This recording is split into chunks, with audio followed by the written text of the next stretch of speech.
हर खबर पर नजर, सच, हिम्मत और जमीनी रिपोर्टिंग, देश, समाज और सत्य के लिए। एलपी न्यूज, आपकी आवाज।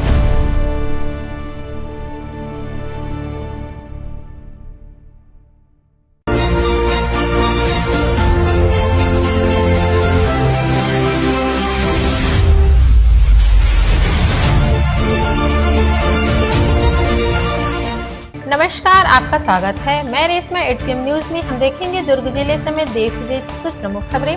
आइए शुरू करते हैं पहले दुर्ग जिले की खबरों से। दाऊ श्री वासुदेव चंद्राकर कामधेनु विश्वविद्यालय दुर्ग में आयोजित चतुर्थ दीक्षांत समारोह भव्य रूप से संपन्न हुआ। राज्यपाल रमेश ढेका की गरिमामयी उपस्थिति में पशु चिकित्सा, डेयरी प्रौद्योगिकी और मस्तिष्की संकाय के 1536 विद्यार्थियों को उपाधियां प्रदान की गयी। समारोह में मेधावी छात्रों को स्वर्ण पदकों से सम्मानित किया गया। राज्यपाल ने विद्यार्थियों को संबोधित करते हुए कहा कि दीक्षांत समारोह केवल पढ़ाई का अंत नहीं, बल्कि जीवन की नई जिम्मेदारियों की शुरुआत है। राज्यपाल ने छात्रों से नौकरी खोजने वाले नहीं, बल्कि रोजगार देने वाले बनने का आह्वान किया। भारत सरकार इस्पात मंत्रालय की ओर से संयुक्त निदेशक राजभाषा आनंद भोई एवं वरिष्ठ अनुवाद अधिकारी संदीप मलिक ने भिलाई इस्पात संयंत्र का निरीक्षण किया। निरीक्षण के दौरान दल ने गृह मंत्रालय द्वारा निर्धारित राजभाषा नीति के अनुपालन की सूक्ष्म समीक्षा की। दल ने हिंदी से संबंधित प्रतियोगिताओं, प्रकाशनों, आयोजनों और प्रशासनिक कार्यों का गहन अध्ययन किया। निरीक्षण उपरांत अधिकारियों ने राजभाषा विभाग के कार्यों को प्रशंसनीय बताते हुए भविष्य में और बेहतर प्रदर्शन की आशा जताई। जिला पुलिस ने मनगटा क्षेत्र में स्थित रिसोर्ट पर एक साथ बड़ी कार्रवाई की। करीब 40 पुलिस अधिकारी और कर्मचारियों की कई टीमों ने लगभग 49 रिसोर्ट पर सघन तफ्तीश दी।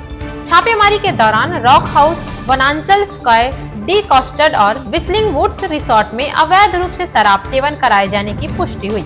पुलिस ने मौके पर मौजूद लोगों को समझाइश दी और रिसोर्ट संचालकों के खिलाफ आबकारी अधिनियम के तहत कार्रवाई की। जिला पुलिस ने स्पष्ट किया कि आगे भी नियम तोड़ने वालों पर सख्त कार्रवाई की जाएगी।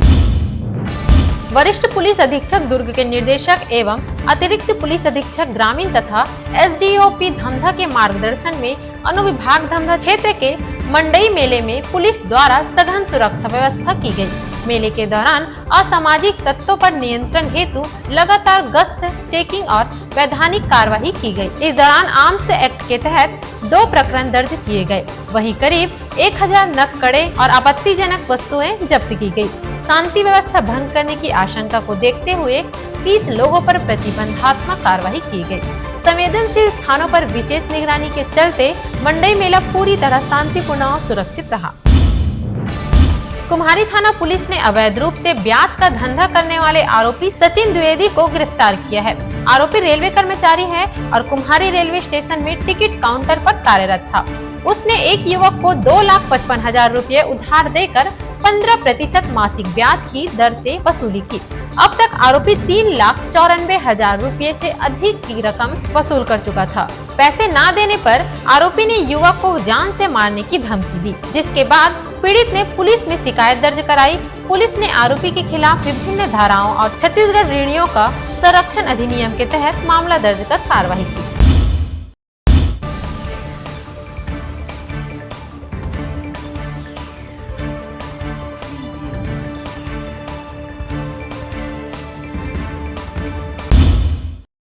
अब नजर डालते हैं प्रदेश की खबरों पर।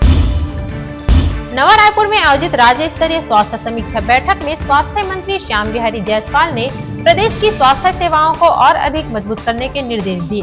उन्होंने दूरस्थ वनांचल और जनजातीय क्षेत्रों में अंतिम व्यक्ति तक गुणवत्तापूर्ण इलाज पहुंचाने पर जोर दिया। बैठक में मोबाइल मेडिकल यूनिट, आपातकालीन सेवाएं, आयुष्मान आरोग्य मंदिर, डायग्नोस्टिक सुविधाएं और जिला अस्पतालों की व्यवस्थाओं पर अहम निर्णय लिए गए। मंत्री ने स्पष्ट किया कि शासकीय अस्पताल किसी भी स्तर पर निजी अस्पतालों से कम नहीं होंगे।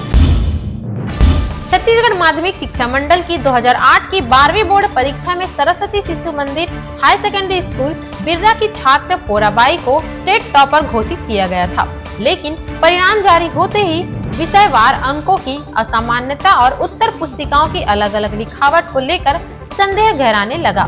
माध्यमिक शिक्षा मंडल की विशेष जांच में ओवरराइटिंग, अलग अलग हैंडराइटिंग और अंकों में छेड़छाड़ की पुष्टि हुई। जांच में खुलासा हुआ कि सुनियोजित साजिश के तहत उत्तर पुस्तिकाओं में हेराफेरी कर पोराबाई को जानबूझकर टॉपर बनाया गया।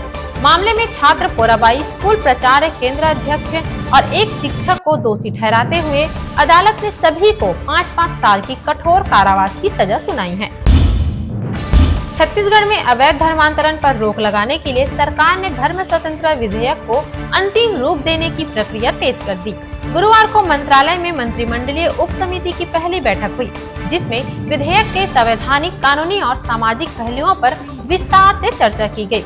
मंत्रियों ने साफ कहा कि यह कानून किसी एक धर्म के खिलाफ नहीं, बल्कि सभी धर्मों की स्वतंत्रता और सुरक्षा सुनिश्चित करने के उद्देश्य से लाया जा रहा है।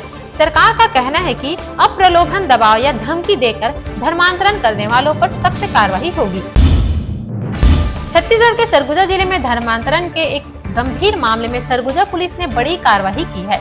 गांधीनगर थाना क्षेत्र में नमनाकला निवासी और सेवानिवृत्त डिप्टी कलेक्टर ओमेगा टोप्पो को पुलिस ने गिरफ्तार किया।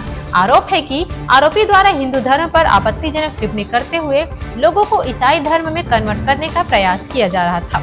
इस मामले में रोशन तिवारी द्वारा गांधीनगर थाने में शिकायत दर्ज कराई गई थी। पुलिस ने बीएनएसएस और छत्तीसगढ़ धर्म स्वतंत्र अधिनियम के तहत मामला दर्ज कर आरोपी को न्यायालय में पेश किया गया, जहां से उसे न्यायिक अभिरक्षा में भेज दिया गया। बारनौपारा वन्य जीव अभ्यारण्य में प्रशिक्षु भारतीय वन सेवा अधिकारियों के लिए विशेष प्रशिक्षण कार्यक्रम आयोजित किया गया। इस कार्यक्रम में आधुनिक तकनीकी डीजीपीएस आधारित सर्वेक्षण, आईटी आधारित वन्य प्रबंधक और गज संकेत मोबाइल ऐप के उपयोग पर विस्तार से जानकारी दी गई। वन एवं जलवायु परिवर्तन मंत्री केदार कश्यप ने प्रशिक्षु अधिकारियों को संबोधित करते हुए छत्तीसगढ़ की वन संपदा के संरक्षण पर जोर दिया। इस प्रशिक्षण से भावी वन अधिकारियों को फील्ड स्तर पर संरक्षण कार्य को बेहतर ढंग से समझने का अवसर मिला।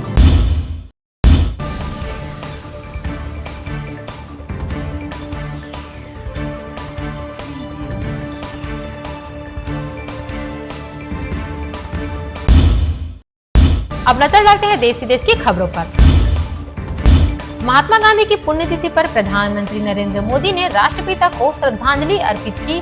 सोशल मीडिया प्लेटफॉर्म एक्स पर पोस्ट करते हुए पीएम मोदी ने कहा कि बापू का स्वदेशी पर जोर आत्मनिर्भर भारत के संकल्प की नींव है।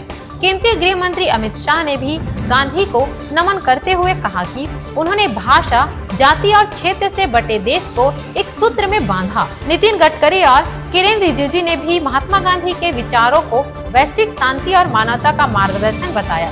30 जनवरी 1948 को शहीद हुए बापू की पुण्यतिथि हर साल शहीद दिवस के रूप में मनाई जाती है, जहां देश सत्य, अहिंसा और नैतिक साहस के उनके विचारों को याद करता है। कुवैत से दिल्ली आ रही इंडिगो की एक फ्लाइट में उस वक्त अफरा तफरी मच गई जब विमान के अंदर एक टिश्यू पेपर पर हाईजैक और बम से उड़ाने की धमकी लिखी हुई मिली। धमकी की जानकारी मिलते ही पायलट ने तुरंत एटीसी को सूचित किया, जिसके बाद फ्लाइट को अहमदाबाद एयरपोर्ट की ओर डाइवर्ट किया गया और आपातकालीन लैंडिंग कराई गई। विमान में सवार सभी 180 यात्रियों को सुरक्षित उतार लिया गया है। बम डिटेक्शन एंड डिस्पोजल स्क्वाड और अन्य सुरक्षा एजेंसियों ने विमान और यात्रियों के सामान की गहन जांच की। जांच के दौरान किसी भी प्रकार की संदिग्ध वस्तु नहीं मिली। फिलहाल सुरक्षा प्रोटोकॉल के तहत आगे की जांच जारी है। कोलकाता के आनंदपुर इलाके में लगी आग अब एक बड़े मानवाधिकार मामले में तब्दील हो चुकी है। इस हादसे में अब तक 25 मजदूरों की जान जा चुकी है। राज्य आपदा प्रबंधक विभाग के अनुसार कई लोग अभी भी लापता है। आग उस वक्त लगी जब मजदूर गोदाम में सो रहे थे। एनएचआरसी ने जिला मजिस्ट्रेट से तत्काल एक्शन रिपोर्ट तलब की है। आयोग ने फैक्ट्री अधिनियम और आपदा प्रबंधक अधिनियम के गंभीर उल्लंघन की बात कही है। वहीं पश्चिम बंगाल विधानसभा में नेता प्रतिपक्ष शुवेंदु अधिकारी ने इस मामले को लेकर विरोध रैली का ऐलान किया है, जिसे कलकत्ता हाईकोर्ट से सशर्त अनुमति मिल चुकी है। अमेरिका सरकार ने बच्चों के भविष्य के लिए एक ऐतिहासिक कदम उठाया है। ट्रंप प्रशासन की नई योजना ट्रंप अकाउंट के तहत अमेरिका में जन्म लेने वाले बच्चों को सरकार की ओर से $1000 करीब 92,000 रुपए दिए जाएंगे। यह पैसा टैक्स फ्री अकाउंट में निवेश होगा। इस अकाउंट में जमा पैसा शेयर बाजार में निवेश किया जाएगा ताकि समय के साथ यह रकम बढ़ती जाए। 18 साल बाद बच्चे इसका इस्तेमाल पढ़ाई, बिजनेस या घर खरीदने के लिए कर सकेंगे। अब इस स्कीम को बड़ी बड़ी अमेरिकी कंपनियों का भी सपोर्ट मिल रहा है। अमेरिका ने एक बार फिर पाकिस्तान की मुश्किलें बढ़ा दी है। अमेरिकी विदेश विभाग ने सुरक्षा चिंताओं का हवाला देते हुए अपने नागरिकों से पाकिस्तान यात्रा पर दोबारा सोचने को कहा है। अमेरिका ने पाकिस्तान को लेवल 3 ट्रैवल एडवाइजरी में रखा है, जहां बिना किसी चेतावनी के आतंकवादी हमले हो सकते हैं।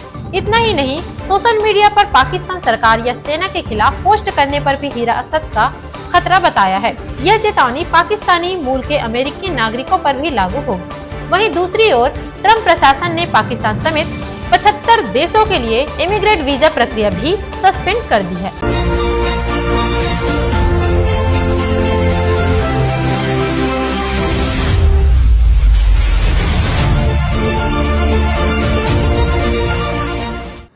This program is sponsored by SR Hospital and Research Center. हर खबर पर नजर, सच, हिम्मत और जमीनी रिपोर्टिंग, देश, समाज और सत्य के लिए। LP न्यूज, आपकी आवाज।